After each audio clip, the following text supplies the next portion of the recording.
y ha conocido de cerca la obra de Mario Vargas Llosa. Don Fernando Iwasaki, muchas gracias por atender esta comunicación con la FM en Colombia. Buenos días y encantado de saludarlos y de compartir recuerdos de alguien que yo creo que nos concierne a todos. Si tuviéramos que escoger algo de lo grande que ha dejado en la literatura de América Latina Mario Vargas Llosa, ¿usted comenzaría por dónde, don Fernando? Pues comenzaría por el lugar que ocupó desde nuestra lengua, que es la lengua española, en el panorama global. Creo que Mario Vargas Llosa ha sido el único intelectual de nuestra lengua que ha sido capaz de sostener discusiones, generar controversias o formular opiniones que a su vez han tenido repercusiones globales y ha tenido como interlocutores a pensadores, intelectuales, escritores, artistas de todo el planeta. No estoy hablando de calidad literaria, no estoy hablando de ventas, no estoy hablando de lectores, estoy hablando de un lugar, un topos, que sería pues un lugar de prestigio, un lugar de reconocimiento. Habría muchísimos autores en nuestra lengua, como Borges, como Gabriel García Márquez, que juzgados, apreciados desde otros puntos de vista, están sin duda en un lugar muy, muy, muy especial. Pero desde donde intento situar la figura de Mario Vargas Llosa, creo que es una figura solitaria. Fernando, lo saluda Juan Carlos Iragorri desde Madrid. Usted estuvo, tenemos entendido, hace poco en el cumpleaños de Vargas Llosa. Él cumplió 89 años hace pocos días, el 28 de marzo. ¿Cómo lo vio y qué sintió ahí? ¿Cómo fue la escena? Bueno, él ya, digamos, hace 2 semanas era una persona con visibles problemas de salud. Creo que todos hemos visto fotografías suyas que han circulado por medios de comunicación y quienes hemos tenido la posibilidad de estar con él en muchas ocasiones o simplemente contemplar sus fotografías, pues siempre irradiaba vitalidad. Irradiaba pues una suerte de fortaleza que en cambio en las últimas fotografías no eran tales, ¿no? Entonces yo pude comprobar en persona que esto era así. Y como lo vi en su cumpleaños del año pasado, es decir, del año 24, donde sí pudimos conversar y donde él recordaba cosas sobre las cuales me hacía preguntas, pues también pude ver que en el transcurso de un año su salud había experimentado un declive significativo. Profesor Iwasaki, con los buenos días, indiscutible, inevitable que un escritor siempre estará relacionado con la política y que la política esté colada dentro de sus líneas y dentro de sus obras. Pero ya el otro tema es cuando ese escritor como tal, él se vuelve político y en el caso específico estamos hablando de alguien que acarició la presidencia, estuvo muy cerca, en algún momento tenía 74% de favoritismo. ¿Qué tanto beneficio o daño le produjo a Vargas Llosa esa incursión en los 90s en política? En tiempo real, muchas de esas incursiones en política le acarrearon, yo diría que más que nada disgustos, ¿no? No diría que desprestigio, porque la verdad es que las ideologías pueden ser ideologías que nos espanten, sean cuales sean ellas, pero las personas siempre pueden ser personas decentes y pueden ser personas respetables. Me consta que había muchísimos ciudadanos y lectores que a lo mejor no estaban de acuerdo con las opiniones políticas de Mario Vargas Llosa, pero que lo respetaban como escritor, lo respetaban como intelectual y lo respetaban como persona. Entonces creo que eso es lo que para mí es más importante. Vivimos una época de una crispación y de unos sectarismos absolutamente feroces, no solo en América Latina, en todo el planeta, y creo que hoy en día las personas que simple y llanamente descalifican, discriminan o desautorizan a otras por su pensamiento son las que menos nos interesan. Hoy que es necesario, diría yo, restañar, sanar, curar, nos atraen mucho más aquellas personas que dialogan, que argumentan y que buscan crear consensos. Dicho esto, me gustaría remontarme al año 71, cuando Mario Vargas Llosa empieza a disentir de lo que en ese momento era la Revolución Cubana. ¿Cuál era la principal razón de su discrepancia en ese momento? La discriminación, persecución y represión de los intelectuales homosexuales cubanos. Por supuesto, esto se negó desde muchos lugares y se puede revisar la correspondencia de Mario Vargas Llosa en Princeton, donde una serie de figuras políticas, concretamente de la izquierda, le reprochaban a Mario en privado, porque eran cartas, decían: Mario, ¿vas a pelearte por culpa de estos? Y estos, omito la expresión. Entonces, me gustaría retroceder a ese momento, porque ese tipo de reproches hoy día no se formularían. Hoy día alguien puede estar a favor de los trans, por supuesto a favor de la unión civil de personas homosexuales, y no vamos a reprocharle que no forme parte de un proyecto político. Bueno, en algunas orillas, quién sabe sí, pero hoy en día las personas razonables no harían eso. Entonces yo quiero recordar, porque creo que es importante y en este momento es el momento de hacer estos balances, que la ruptura de Mario Vargas Llosa con la Revolución Cubana comienza con estos argumentos. Cuando Mario Vargas Llosa firmaba manifiestos diciendo: no podemos permitir desde la izquierda que se persiga a los homosexuales. Y yo creo que esa forma de criticar, de discriminar a personas no por sus ideas políticas, sino por otras razones que no tienen nada que ver con la política, fue lo que le hizo pensar a Mario Vargas Llosa que había algo que no funcionaba bien. Y a partir de allí ya hay una deriva mucho más amplia, pero ese fue el nacimiento, ese fue el comienzo. Señor Iwasaki, yo quiero preguntarle por la forma en la que escribía Vargas Llosa varios de sus libros, que obviamente estaban escritos desde la literatura de una forma exquisita, pero además es que pues uno como lector se quedaba anonadado por la cantidad de investigación académica de rigor que hacía para las publicaciones. Recuerdo El sueño del Celta y toda la historia de la colonización del Congo, y de Roger Casement, el irlandés que termina finalmente siendo ejecutado en el contexto de la revolución de Irlanda. Pero ¿cómo llegaba Vargas Llosa a ser tan riguroso y a escribir tan académicamente todos sus libros? Bueno, yo agradezco muchísimo la pregunta, porque recuerdo que leí El sueño del Celta prácticamente en galeradas, y que conversando con Mario le dije: Mario, yo pensaba encontrarme con Conrad y me he encontrado con José Eustacio Rivera. Dije, yo pensé que me iba a encontrar con El corazón de las tinieblas, y sobre todo me he encontrado con La vorágine. Y ambos estábamos de acuerdo en que había pues un proceso de documentación de varias literaturas, y una de ellas pues concierne mucho a Colombia, y estamos ahora hablando, y me encanta ahora mencionar a José Eustacio Rivera y La vorágine en esta conversación con ustedes.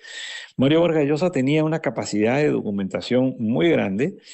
Algunas de sus novelas todos sabemos que parten de un hilo que era una anécdota, pero en otras había una ambición diferente. El sueño del Celta es una de ellas, y otra que podríamos compararla en esa ambición investigadora fue La guerra del fin del mundo. Para Mario, durante muchos años, La guerra del fin del mundo había sido su novela predilecta, precisamente por la fastuosa investigación que tuvo que llevar a cabo. Y me gustaría también recordar que tuve la ocasión de prologar hace un par de años la primera traducción al español de una novela que le dedicó Robert Cunningham Graham a la Guerra de Canudos. Cunningham Graham fue un personaje muy amigo de Conrad, y Juan Gabriel Vázquez ha escrito sobre Cunningham Graham también en sus biografías y estudios sobre Conrad. Y analizando lo que escribió Cunningham Graham sobre Canudos, descubrí que Vargas Llosa había trabajado con ese texto en inglés cuando todavía no había sido traducido al español. Con ese texto también había trabajado Borges para escribir uno de los ensayos de Historia de la Eternidad. y me pareció francamente sorprendente que un libro de esta, digamos, sofisticación hubiera sido parte de la investigación que hizo Vargas Llosa para escribir aquella obra. Y podría hablar del proceso de investigación, por ejemplo, de la fiesta del Chivo, que también le llevó a sumergirse en correspondencia de una serie de figuras del exilio dominicano en México, y para la cual pues muchos amigos le ayudamos a encontrar ediciones príncipe de los libros que buscaba. Es decir, es muy certero ese análisis sobre el proceso de documentación. Era casi una obsesión de Vargas Llosa, don Fernando, el tema del poder, ¿no? El poder político. ¿Fue un político frustrado Vargas Llosa? No, yo diría que no, y también diría que el poder no era algo que a él le interesara, ni siquiera como escritor. Lo que sí le interesaba era la figura del fanático, la figura del individuo que, obsesionado por una idea, se enfrenta más bien al poder. Fanático era el teniente Gamboa de la Ciudad de los Perros, fanático era el consejero de la guerra del fin del mundo. Fanático era Maita en su deseo de encabezar una revolución. Es decir, la novelística de Mario Vargas Llosa está llena de estas figuras fanáticas y a la vez de admiración a escritores que de alguna manera convirtieron el fanatismo en una vocación. Por ejemplo, Víctor Hugo, por ejemplo, Flaubert, por ejemplo, Bataille. Vargas Llosa admiraba esa forma extrema de involucrarse en una serie de causas que a veces eran políticas, a veces eran literarias y a veces eran doctrinales, ¿no? Señor Iwasaki, Mario Vargas Llosa era el alter ego un poco de nuestro Gabriel García Márquez, tanto en lo literario como en lo político. En lo político, una persona de centro derecha, Gabo de izquierda, y en lo literario, más realismo mágico de Gabo y mucho más realista de Vargas Llosa. ¿Eran antagónicos?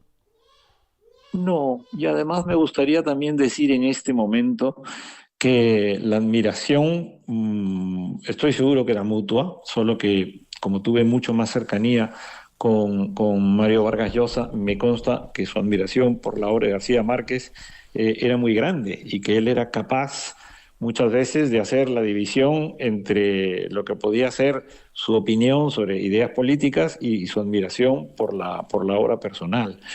Luego, pues he sido amigo de muchas personas amigas de ambos, y a partir de esas miradas de amigos comunes, pues también he sabido que entre ellos había una comunicación pues a través, por ejemplo, de Carmen Balcells, que era un poco quien hacía de mensajera entre ambos para distintas cosas.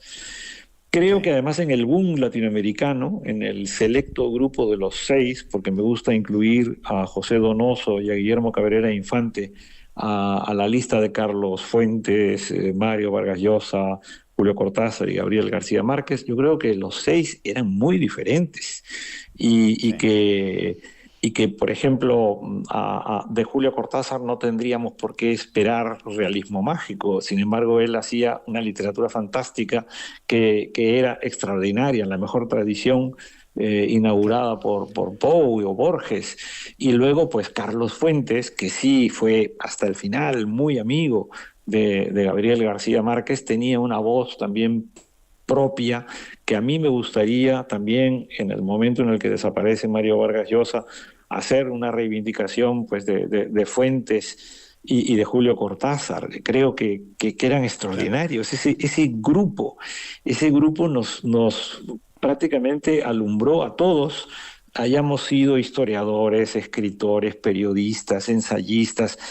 América Latina ha tenido la fortuna de contar con este grupo.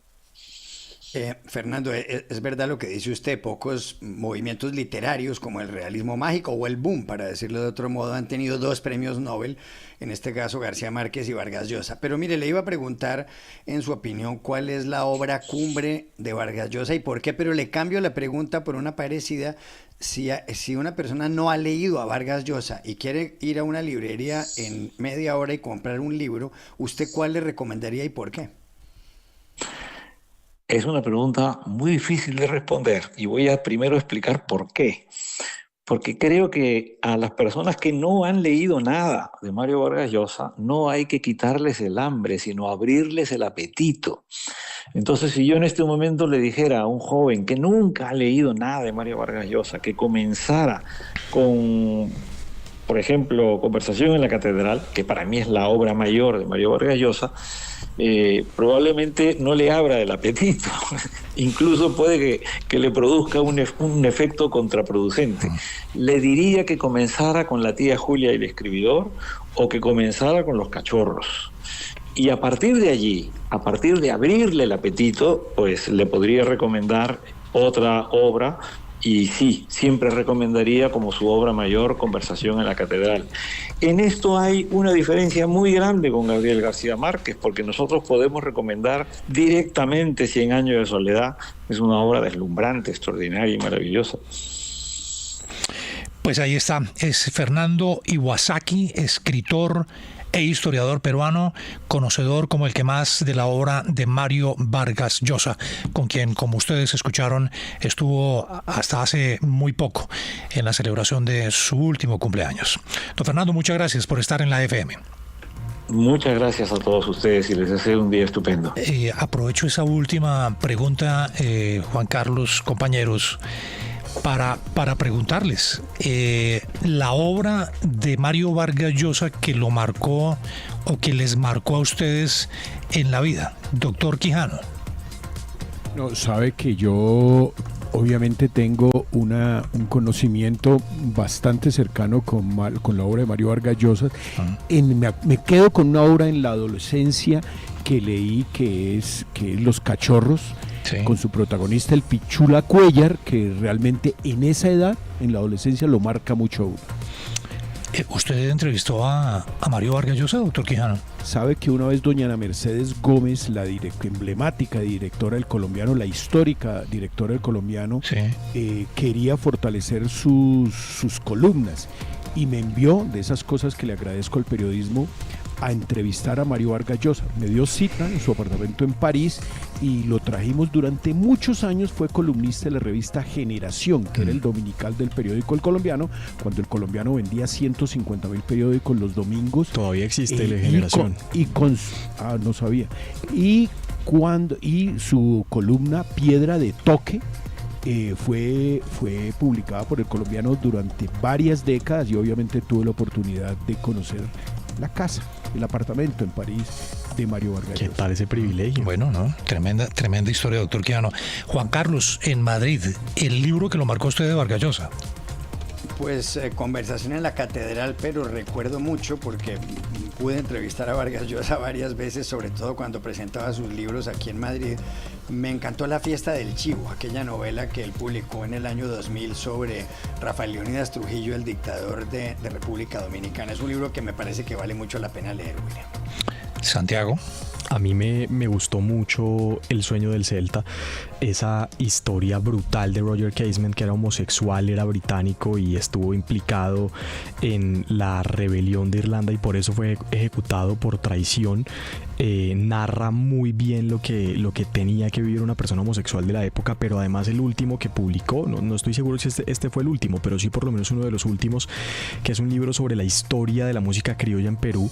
Les dedico mi silencio.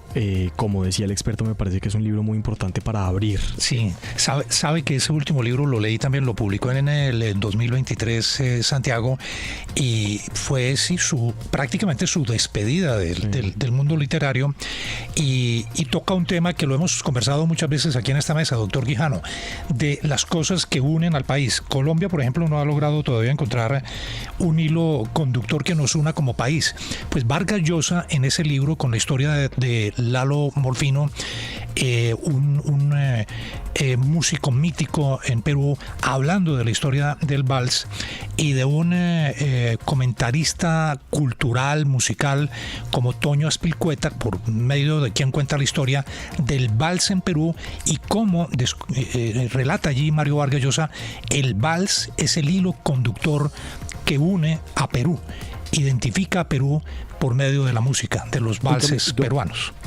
Don William, un comentario antes de que...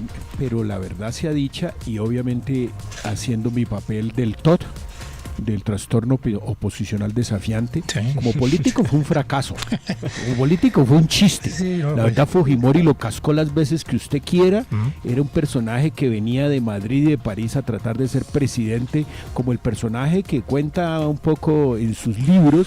Él vivía en el primer punto y se creía de mejor familia para venir a decir cuáles eran los destinos del Perú. Pero por fortuna, como político fue absolutamente desafortunado. Por fortuna ocurrió eso, doctor Quijano, y si no hubiéramos perdido a Vargas Llosa como un gran escritor. Azuri, ¿usted también lo entrevistó? Bueno, alguna vez ahí nos colamos en una rueda de prensa en Madrid con el micrófono. Eran tiempos en los que era bien complicado el proceso de paz aquí en Colombia en los tiempos de Juan Manuel Santos, y mire, rescato un pedacito de esa egoteca y me disculpa. Dentro de una semana se cumple el plazo que fijó el presidente Juan Manuel Santos para un proceso de paz, una firma definitiva. ¿Cómo ve usted las condiciones en este momento? Pues mire, yo estoy lejos de Colombia y no puedo juzgar porque quienes están en el terreno, mi esperanza es que el proceso de paz fructifique, que llegue a ser una realidad. Creo que es el deseo de la inmensa mayoría de los colombianos. Creo que todos están hartos de esta violencia que ha causado tantas víctimas inocentes a lo largo de los años, ¿no? Así que, pero esperemos que el proceso de paz sea auténtico, sea genuino, que no signifique concesiones a quienes han utilizado la violencia para tratar de imponer sus ideas. William, ese bendito vicio de los periodistas. Nos invitan al lanzamiento de un libro y preguntamos de otras cosas. Muy bien, bueno. Diana Mateus, en el 2021 Vargas Llosa escribió a propósito del tema político que planteaba el doctor Quijano, escribió una columna en El País sobre las democracias y las dictaduras. Sí, William, y me parece bien interesante porque en el 2021, en esa columna a la que usted se refiere, dice Vargas Llosa que la más mediocre democracia era preferible a la más perfecta dictadura, estén en la cabeza de ella Pinochet o Fidel Castro. Una realidad de a puño, sin duda. Sin duda. Lo dijo en el 2021. Juan. Hay una cosa interesante del 2021, William, es que Vargas Llosa terminó apoyando a la hija de su rival Alberto Fujimori, a Keiko Fujimori, sí. y la apoyó a ella para que no ganara las elecciones Pedro Castillo, que luego terminó destituido y arrestado preso, claro, por tratar de cerrar al Congreso. Así es, buen recuerdo ese también, Juan, muchas gracias. 8-7, esta es la FM de RCN, Periodismo para Todos. Banco de Bogotá y RCN presentan Economía de Bolsillo. La cuenta de nómina con el Banco de Bogotá da el acceso a un ecosistema de productos y servicios financieros complementarios que facilitan su vida diaria. No es solo cuestión de tener una cuenta donde puedan recibir su salario, sino que el banco se considere un aliado para cumplir las metas de cada cliente. Esta cuenta de nómina trae consigo una serie de beneficios, como el hecho de no pagar cuotas de manejo, retirar su dinero gratis en los cajeros de la red Aval con una amplia cobertura, recibir o transferir dinero gratis a otras entidades a través de TAC Aval.